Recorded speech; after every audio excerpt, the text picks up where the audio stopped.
والسلام عليكم ورحمة الله وبركاته. عاملين ايه يا وحوش التك؟ معاكم خيري تك.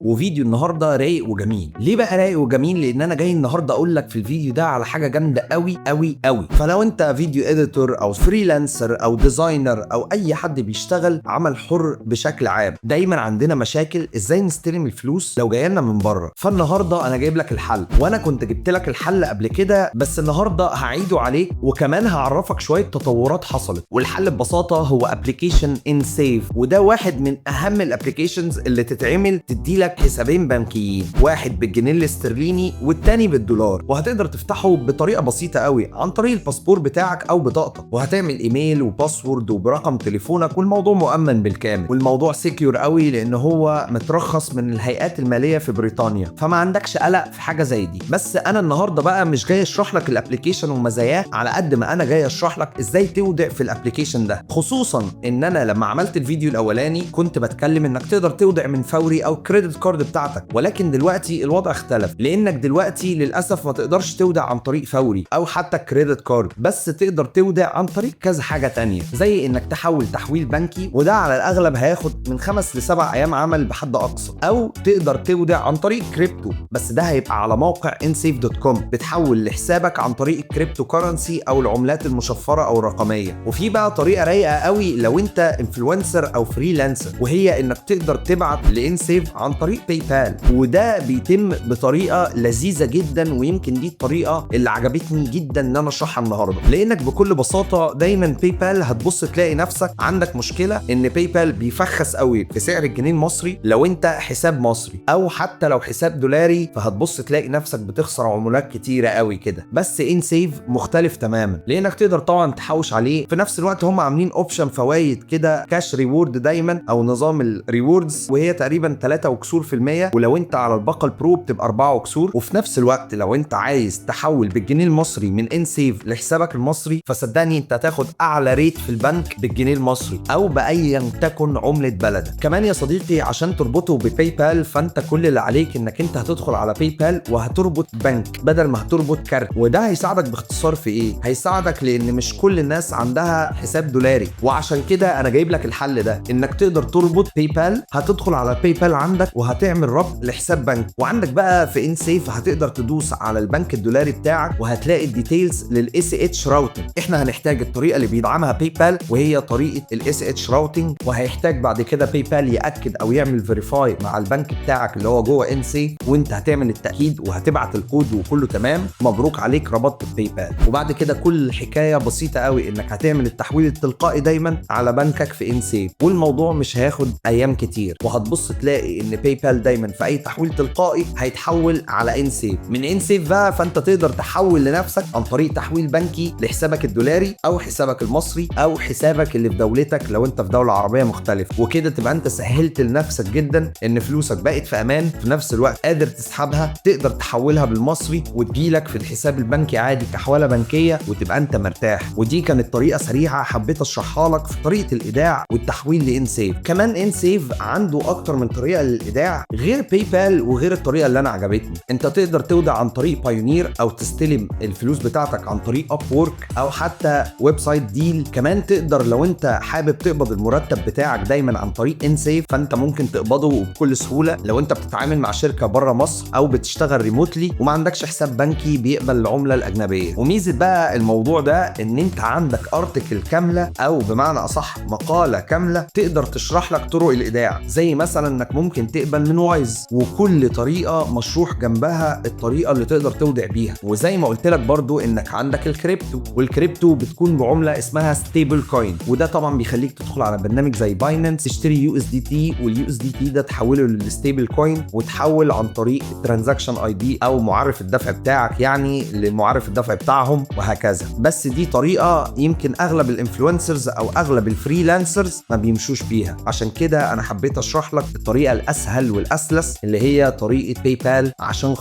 عشان خاطر يبقى الموضوع سهل معاك. وكده تقريبا ابقى انا شرحت لك طرق الايداع في انسيف كامله. اتمنى تكون استفدت من الفيديو ده ويكون خفيف على قلبك. وطبعا ما تنساش يا صديقي وانت بتتفرج عليا على يوتيوب انك تعمل لايك للفيديو وتعمل سبسكرايب للقناه وتفعل زرار الجرس. ودمتم سالمين، وكان معكم خيري تك. سلام يا وحوش التك.